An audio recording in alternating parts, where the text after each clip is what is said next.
آج آغاز کریں گے جو خبر بریکنگ انٹرنیشنل اگر آپ میڈیا فالو بھی کر رہے ہیں اور اوورال ایون پاکستانی میڈیا میں بھی کہ اسرائیل نے بالآخر ایران کے اوپر رات گئے حملہ کیا ہے اور ملٹیپل انہوں نے اسٹرائکس کیے ہیں جو اسرائیلی ملٹری کا دعویٰ ہے کہ جو ملٹری سائٹس ہیں جو میزائل جو فیسلٹیز ہیں اس کے اوپر اور یہ یاد رکھنے کی بات ہے کہ یہ حملہ اسرائیل نے جو جواب میں کیا اس کے جو ایران نے اس مہینے کے شروع یعنی کہ 1 اکتوبر کو کم از کم 200 بیلسٹک میزائل اسرائیل کے اوپر فائر کیے تھے اور اس کے بعد سے اسرائیل یہ کہہ رہا تھا کہ وہ یقینی طور پر جواب دے گا اور حملے کرے گا اور اب شہباز یہ بالآخر انہوں نے کارروائی کی ہے جو ابھی تک کی اطلاعات ہیں جو ایران نے کنفرم کیا ہے کہ نقصان تو اس میں بڑا لمیٹڈ ہوا ہے اور کم از کم 2 ہلاکتوں کی انہوں نے تصدیق کی ہے کہ 2 جو ایرانی فوجی ہیں ان حملوں میں مارے گئے ہیں لیکن جو پہلے اینٹیسپیٹ کیا جا رہا تھا کہ جیسے یہ خدشہ تھا کہ اسرائیل جو ہے شاید ایران کی جو نیوکلیئر سائٹس ہیں یا جو آئل فیسلٹیز ہیں تنصیبات ہیں انسٹالیشنز ہیں ان کو نشانہ بنا سکتا ہے لیکن انہوں نے نشانہ نہیں بنایا تو لگتا یہ ہے کہ اسرائیل بھی جو ہے وہ سمجھتا ہے کہ اگر وہ بڑے پیمانے پر کوئی کارروائی کرتا تو پھر آف کورس ایران بھی اسی طرح کا جواب دیتا تو کہیں نہ کہیں یہ جو فیز ہے اس لڑائی کا لگتا یہ ہے کہ یہاں پر ختم ہو رہا ہے مجھے لگتا ہے کامران ابھی اس پہ کچھ حتمی کہا تو نہیں جا سکتا لیکن جس قسم کا رسپانس ایران کے اندر سے آ رہا ہے وہ اس حملے کو جو ایرانین میڈیا وہ ڈاؤن پلے کر رہا ہے کیجولیٹیز کا آپ نے بتایا کہ 2 فوجیوں کی جو ہلاکت ہے اس کی انہوں نے بات کی ہے اوورال جو انفراسٹرکچر کو ڈیمیج ہے اس کے بارے میں ایسا کوئی کلیم یا کاؤنٹر کلیم نہیں ہے اسرائیل کی طرف سے بھی جو سٹیٹمنٹس آ رہی ہیں ان کی میڈیا کی طرف سے اور جو آفیشیل ہے وہ بھی ایک میٹ قسم کا رسپانس ہے کہ جی پریسائز اٹیکس کیے گئے اور صرف ملٹری انسٹالیشنز کو اٹیک کیا گیا مینلی جو سرفس ٹو ایئر میزائل ہیں ان کے اس کی جو فیسلٹی تھی اس کے اوپر کچھ اٹیکس ہوئے اور اس سے پہلے جو شام میں ریڈارز تھے انسٹال اس کو تباہ کیا گیا اسرائیل کی طرف سے ان کو تباہ کرنے کے بعد کہا یہ جا رہا ہے کہ تقریباً 200 اسرائیلی جو فائٹر جیٹ تھے وہ اس میں حملے میں وہ انہوں نے حصہ لیا لیکن یہ کلیئر نہیں ہے کہ کیا وہ ان کے جو F-35 جہاز ہیں وہ بھی ایرانین جو اس کی جو حدود ہے اس میں آئے ہیں یا انہوں نے باہر سے اٹیک کیا تھرو لانگ رینج میزائل اس کے اوپر کلیئرٹی کیونکہ ایک اس کے اندر ایشو یہ بھی آ رہا تھا کہ روس نے کوئی S-400 جو میزائل ان کو فراہم کی اس کے بعد ایک کاؤنٹر اٹیک یا ان کے جو جہاز گرانے والی بات تھی اس کے اوپر بھی کچھ بات چل رہی تھی اصل میں جو F-35 آف کورس امریکہ کا obviously ایک نیا جو جہاز فائٹر وہ ان کو پرووائڈ کرتے ہیں تو ظاہر ہے اس کی رینج اتنی زیادہ ہے کہ آپ کو میں بھی ان کی ایئر سپیس میں جانے کی ضرورت نہیں ہے جو ایران کا میڈیا آپ نے کہا کہ ڈاؤن پلے تو کر رہا ہے لیکن دوسری طرف یہ بھی آ رہا ہے کہ ایران کا بھی اپنا ایک جس طرح ظاہر ہے کہ اسرائیل کا جو ڈیفنس شیلڈ ہے وہ تو بڑا سوفسٹیکیٹڈ ہے ایران بھی یہ دعویٰ کرتا ہے کہ ان کا بھی ایک ڈیفنس شیلڈ ہے روس کا آپ نے ذکر کیا وہ بھی ان کی اس میں مدد کرتا رہا ہے تو وہ یہ بھی کہہ رہے ہیں کہ جو بیشتر حملے کیے گئے ایک وجہ کہ اس کا لمیٹڈ نقصان ہوا ہے کیونکہ جو ایران کا ڈیفنس سسٹم ہے اس نے ایکٹیویٹ کیا اور کئی جو ان کے حملے ان کو نیوٹرلائز کیا ہے تو اس میں جو اگر مزید ڈیٹیل میں جائیں جو اسرائیلی ملٹری دعویٰ کر رہی ہے وہ یہ کہہ رہے ہیں کہ جنہوں نے ٹارگٹ کس کو کیا جو ملٹری بیسز تھے مینوفیکچرنگ جو فیسلٹیز تھی میزائل کی بڑا اسٹرانگ میزائل پروگرام ہے ایران کا پھر میزائل انسٹالیشنز اور ادر سسٹم کو کیا اور 3 جو علاقے تھے 3 مختلف صوبوں میں ایک تہران کے آؤٹسکرٹس میں انہوں نے کیا ہے دوسرا صوبہ ہے خوزستان اور ایلام کا یہ علاقہ ہے ان علاقوں میں ملٹیپل انہوں نے حملے کیے ہیں لیکن اس کے اندر کی جو ہے جو ابھی انیشل جو ریئیکشن بھی آ رہا ہے کہ اسرائیل نے لگتا ہے کہ امریکہ جو ان کو ایڈوائز کر رہا تھا ان کی بات سنیے کہ آپ کارروائی ضرور کریں لیکن اس نوعیت کی کارروائی ہو کہ مزید جو حالات ہیں وہ نہ بگڑیں مثلا جو میں نے ذکر کیا کہ پہلے خدشہ تھا کہ ان کی نیوکلیئر سائٹس کے اوپر حملہ کر سکتا ہے اسرائیل یا جو ان کی آئل فیسلٹیز ہیں اب ان دونوں کے حوالے سے جو بائیڈن انتظامیہ ان کا بڑا کلیئر موقف تھا کیونکہ ان کو پتا تھا کہ اگر ایران کی نیوکلیئر سائٹس کے اوپر حملہ ہوگا تو ایران نے یہ انڈیکیٹ کیا تھا کہ پھر جو ان کی پبلک پالیسی ہے جو ڈاکٹرن ہے کہ ہم اپنا جو نیوکلیئر پروگرام ہے وہ پیسفل پرپسز کے لیے استعمال کرتے ہیں پھر ہم اس ڈاکٹرن کو تبدیل کر کے جوہری پروگرام کی طرف جائیں گے اس سے پھر ایک خطے کے اندر ہتھیاروں کی ایک نئی دور شروع ہو جاتی دوسرا جو آئل فیسلٹیز کی اگر آپ بات کریں انسٹالیشنز کی بات کریں اس پر اگر حملہ جو ہے وہ امریکہ میں آپ کو پتا ہے کہ چند روز کے بعد وہاں پر انتخابات ہونے ہیں اور جس طرح پاکستان کے اندر معیشت از اے کی ایلیمنٹ الیکشنز کے اندر وہاں پر بھی امریکہ بھلے ہمارے ہاں بھی لوگوں کو جانے کا شوق ہے ان کے اپنے مسائل ہیں وہاں پہ بھی کاسٹ آف جو لیونگ ہے وہ ایک بہت بڑا میجر ایشو ہوتا ہے اور امریکہ کو یہ خدشہ تھا کہ اگر اسرائیل ایران کی آئل فیسلٹیز کے اوپر حملہ کرتا ہے، انٹرنیشنل مارکیٹ میں تیل کی قیمتیں اوپر جائیں گی، تیل کی قیمتیں جب اوپر جائیں گی تو امریکی جو عوام ہے ان کی جو ڈومیسٹک اکنامک سچویشن ہے اس پر فرق پڑے گا تو پھر جو کاملا ہارس ہیں ان کے جو الیکشنز میں جیتنے کے چانسز ہیں اس پر بھی منفی اثر پڑے گا. تو کہیں نہ کہیں یہ کہا جا رہا ہے کہ اسرائیلی پرائم منسٹر بینجامن نیتن یاہو نے جو پریزیڈنٹ بائیڈن ہے ان کی ایڈوائس کو ہیڈ کیا ہے اور اوائڈ کیا ہے، اور جو اٹیکس انہوں نے کیے ہیں لگتا یہی ہے کہ بیسیکلی فیس سیونگ کے لیے اپنی جو ڈومیسٹک آڈینس ہے اسرائیل کی، اور دوسرا ایک ڈیٹرنس جو آپ نے مینٹین کرنا ہوتا ہے کہ ایران نے ایک کاروائی کی تھی اور اس کے جواب میں اسرائیل نے کاروائی کرنی تھی. جو اسرائیل کے اپوزیشن لیڈر ہیں انہوں نے کہا ہے کہ جو اسرائیل کا رسپانس ہے وہ لیس دین ایکسپیکٹیشنز. ان کا یہ خیال تھا کہ ایٹ لیسٹ جو ایرانین آئل فیسلٹیز ہیں اس کے اوپر بھی حملہ ہونا چاہیے تاکہ آئندہ جو ایران ہے وہ اس قسم کا مزید حملہ جو ہے وہ اسرائیل کے اوپر نہ کرے. یاد رہے کہ اسرائیل کی طرف سے غالباً یہ پہلا ڈائریکٹ حملہ ہے جو ایران کے اوپر کیا گیا ہے اس اسکیل کا، اور یہ پہلی دفعہ غالباً اس سے پہلے بھی جب ان کی اسکیلیشن ہوئی تھی مارچ اپریل میں، جب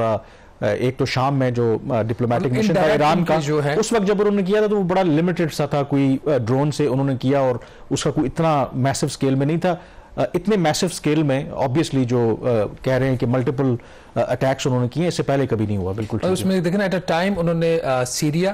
عراق اور ہوتیز جو ہیں جن کو اگین کہا جاتا ہے کہ ایران ان کو سپورٹ کرو، پھر ایران، ان چاروں کے اوپر انہوں نے حملہ کیا ہے. اب جو ایران ہے یا یہ جو گروپ ہے یہ ان کو ایکسیس آف ریزسٹنس کہتا ہے اور اسرائیل اور امریکن کو ایکسیس آف ایول کہتا ہے. تو بات آپ کی ٹھیک ہے، ابھی لگ یہ رہا ہے کہ میڈ رسپانس ہے اور اس میں جو ڈپلومیٹک چینلز ہیں انہوں نے اپنا رول پلے کیا، اور جو مور امپورٹنٹلی جو سویلین سائٹس ہیں کسی بھی قسم کی ان کو اٹیک نہیں کیا گیا. اور ایران کی میڈیا کی طرف سے بھی یہ کہا جا رہا ہے کہ جو life is normal in Iran in Tehran, ایسا ان کو اس طریقے سے انفیکٹ ان حملوں کے کچھ دیر کے بعد ہی پہلے تو ایران نے اپنی ایئر سپیس جو ہے وہ بند کر دی تھی. اس کے کچھ عرصے کے کچھ ٹائم کے بعد جب اسرائیل نے یہ اعلان کیا کہ اب جو ان کا جو بھی آپریشن تھا یا جو حملے تھے وہ پروسیس کمپلیٹ ہو گیا ہے، تو اس کے فوری بعد انہوں نے ایئر سپیس بھی بحال کر دی، تمام جو فلائٹ آپریشن تھا وہ بھی بحال ہو گیا، جس سے یہ ظاہر ہوتا ہے کہ امیڈیٹلی کسی فردر ایسکیلیشن کا کوئی خدشہ دونوں سائڈ سے کوئی نہیں. بٹ اب آ جاتے ہیں اس کے اوپر جو ریئیکشن آ رہا ہے وہ پاکستان کی طرف سے بھی آیا ہے اور مور امپورٹنٹلی سعودی عرب کی طرف سے بھی اس دفعہ ریئیکشن آیا ہے، اور جو دیگر اسلامی ممالک ہیں اس خطے کے ان کی طرف سے بھی ریئیکشن ہے. تو پاکستان کا جو ریئیکشن ہے اس کو آپ کیسے دیکھ رہے ہیں؟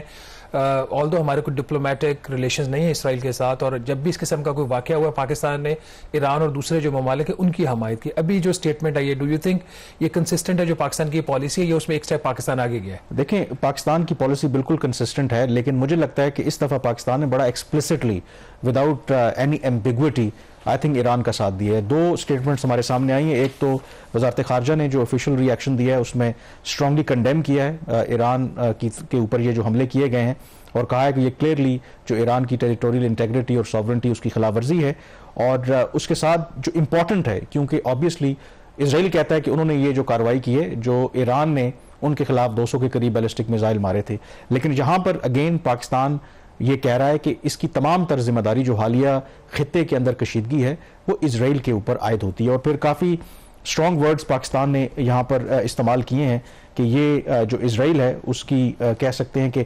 ریکلیسنس ہے اور ایک کرمنل بیہیویئر ہے، اور اس پر جو UN سیکیورٹی کونسل ہے اس کو نوٹس لینا چاہیے. پھر پرائم منسٹر شہباز شریف نے ایک ٹویٹ کیا، انہوں نے بھی اسٹرانگلی کنڈیم کیا اور یہ بھی کہا کہ ہم اس موقع کے اوپر ایران کے ساتھ کھڑے ہیں. تو اگر پہلے والی سٹیٹمنٹس دیکھیں تو شاید کہیں نہ کہیں ہم ایک مڈل گراؤنڈ یا تھوڑا سا بچا کے چلنے کی کوشش کرتے تھے. یہاں پر بڑا ایکسپلسٹلی کلیئرلی ہم نے ایک تو ان حملوں کی مذمت کی ہے، دوسرا ذمہ داری اسرائیل کے اوپر ڈالی ہے، اور تیسرا ایران کو سپورٹ کیا ہے. پھر اس میں جو اہم بات ہے، کیونکہ پہلے آبویسلی مغربی جو طاقتیں ہیں ان کا تو انفلوئنس پاکستان کے اوپر ہوتا ہی ہے، لیکن اگر آپ گلف کنٹریز کی طرف سے بھی آف کورس پاکستان کے اوپر ایک ہمیشہ پریشر رہا ہے کہ جب ایران کی بات آتی ہے تو تھوڑا سا آپ نبی تولی بات کرتے ہیں. اس دفعہ پاکستان نے کیوں یہ سٹانس لیا ہے؟ کیونکہ اگر آپ ریئیکشنز دیکھیں، مثلا قطر کا ریئیکشن دیکھیں، انہوں نے اسٹرانگلی کنڈیم کیا ہے، ایران کو انہوں نے سپورٹ کیا ہے. سعودی عربیہ جن کے آبویسلی ہسٹوریکلی کوئی اچھے تعلقات نہیں رہے ایران کے ساتھ، انہوں نے بھی اسٹرانگلی کنڈیم کیا ہے. انہوں نے کہا کہ یہ ان کی وائلیشن ہے. UAE کو بے شک دیکھ لیں آپ، باقی جو ممالک ہیں خطے کے، عمان، یہ سارے. بٹ انٹرسٹنگ یہ بات ہے کہ ایک کلیئر لگتا ہے کہ ڈیوائیڈ ہے. مثلا جو گلف کنٹریز ہیں، جو مسلم کنٹریز ہیں، ان کا سٹانس تو بڑا کلیئر ہے, انہوں نے مذمت کی ہے ان حملوں کی. لیکن اگر آپ مغربی ممالک کا ریئیکشن دیکھیں, مثلا امریکہ کیا ریئیکٹ کر رہا ہے, امریکہ کہہ رہا ہے کہ یہ اسرائیل کا رائٹ تھا جواب دینا, اور اب جو ہے نا ایران کو فردر کارروائی نہیں کرنی. یو کے کا اگین سملر رسپانس ہے, انہوں نے کہا ہے کہ ایران کو اس کے بعد مزید کارروائی نہیں کرنی چاہیے. تو کلیئرلی آپ کو ایک ڈفرنس نظر آتا ہے کہ ایک طرف گلف کنٹریز, مسلم کنٹریز, باوجود ایران کے ساتھ کئی ممالک کے اختلافات رہے ہوں, وہ ایران کو بیک کر رہے ہیں, جبکہ جو ویسٹرن کنٹریز ہیں جو اسرائیل کے اتحادی ہیں وہ سپورٹ بھی کر رہے ہیں, انڈورس کر رہے ہیں اسرائیل کے ایکشن کو, but at the same time وہ یہ کہہ رہے ہیں کہ معاملات کو یہاں سے ٹھنڈا ہونا چاہیے. اور دوسرا آئی تھنک ایک اور امپورٹنٹ فیکٹر یہاں پر کہ امریکہ جو ہے دو کہ سپورٹ تو وہ کرتا ہے اسرائیل کو, لیکن اس نے ایٹ لیسٹ پبلکلی کوشش کی کہ اپنے آپ کو اس سے دور رکھے. انہوں نے یہ واضح کیا کہ یہ ان کو پتا تھا پہلے سے کہ یہ اسرائیل کارروائی کرنے جا رہا ہے, لیکن اس کارروائی میں براہ راست امریکہ شامل نہیں ہے. پلاننگ کی سٹیج میں وہ انوالو نہیں تھے, یہ ان کا پلاننگ کی دعویٰ ہے ان کا, اور اس کی وجہ یہ ہے کہ وہ کہتے ہیں کہ کیونکہ امریکہ کے آف کورس پورے مڈل ایسٹ کے اندر بڑے ایسٹس ہیں, اور ایران واضح کر چکا ہے کہ اگر کوئی بھی ملک, امریکہ ہو یا ایون گلف کنٹریز ہوں, اس حملے سے پہلے اگر وہ اسرائیل کا ساتھ دے گا تو ایران ان کو بھی ایک لیجٹمیٹ ٹارگٹ سمجھے گا. تو امریکہ جو ہے یہاں پر کلیئرلی اگر دیکھیں تو ڈائریکٹ کانفرنٹیشن جو ہے وہ ایران سے اوائڈ کرنا چاہتا ہے. بہرحال یہ ایک لحاظ سے تو ان وے ابھی تک جس طریقے سے ایک اٹیک کے اوپر رسپانس آیا اسے یہ لگ نہیں رہا کہ ناظرین یہ جو چیز ہے یہ فردر ایسکیلیٹ ہو گئی, لیکن ریجنل ٹینشنز ختم ابھی نہیں ہوئی. پیلسٹین میں یہ مسئلہ ابھی بھی چل رہا ہے. ایک صورتحال یہ اس کے اندر جو ایک امید کی کرن پیدا ہوئی ہے وہ یہ ہے کہ اگر فرانس, یو کے اور امریکہ ایران کو یہ کہہ رہے ہیں کہ آپ اس کو فردر اس کو ایسکیلیٹ نہ کریں, تو اس کا مطلب ہے کہ دروازہ جو ہے مذاکرات کا وہ ابھی بھی کھلا ہے, اور اس میں اب جو اگلی بات ہونی چاہیے اور اس کے ایک چانسز بھی ہیں کہ وہ ہوں گے کہ جو ایک پیس, ایک سیٹلمنٹ ہے پیلسٹین کے ایشو کی, لیبنان میں جو اٹیکس ہو رہے ہیں اس کی کوئی نہ کوئی صورت واضح ہو. اور میرے خیال میں ایک اس میں پوائنٹ میں ضرور ایڈ کر دوں کہ یہ جو اسرائیل نے کیا ہے حملہ, یہ ان کو بھی پتا تھا کہ امریکہ میں اب ہونے والے ہیں عام انتخابات, یعنی کہ صدارتی انتخابات, اور یہ جو وہاں پر ایک ویکیوم تھا اس کا انہوں نے فائدہ اٹھایا. اور اسرائیل کو پتا ہے کہ جب وہاں پر صدارتی انتخابات ہو جائیں گے, جو بھی نیا صدر آئے گا باوجود اس کے کہ وہ اسرائیل کو سپورٹ کرتے رہیں گے, لیکن اس طرح کی بلینکٹ جو سپورٹ ہے ان کو نہیں دیں گے کہ اسرائیل جو مرضی کرتا ہے. تو اسرائیلی پرائم منسٹر کو بھی پتا تھا کہ یہ ایک ان کے پاس ونڈو ہے کہ وہ ایران کے خلاف حملہ کر کے اپنا ایک سکور سیٹل کر لیں, اور اس کے بعد شاید جس طرح شہباز نے ذکر کیا کہ مے بی جو بھی صدر بنے, ہو سکتا ہے کہ اگر ٹرمپ آتے ہیں تو ٹرمپ کے بارے میں یہ کہا جاتا ہے کہ حالانکہ دونوں جو جماعتیں ہیں وہ فلی سپورٹ کرتی ہیں اسرائیل کو, ٹرمپ کے بارے میں یہ کہا جاتا ہے کہ وہ بڑے انپریڈکٹیبل ہیں. اگر وہ اپنے آپ کو پیس میکر کے طور پر بھی پریزنٹ کرتے ہیں تو اسرائیل کی جو حکومت ہے ان کو اس چیز کا خدشہ ہے, یا ان کو اندازہ ہے کہ اس طرح کی سپورٹ امریکہ سے جب الیکشنز ہو جائیں گے تو وہ ان کو سپورٹ نہیں ملے گی. تو اس ونڈو کا وہ میرے خیال میں فائدہ اٹھانا چاہتے ہیں.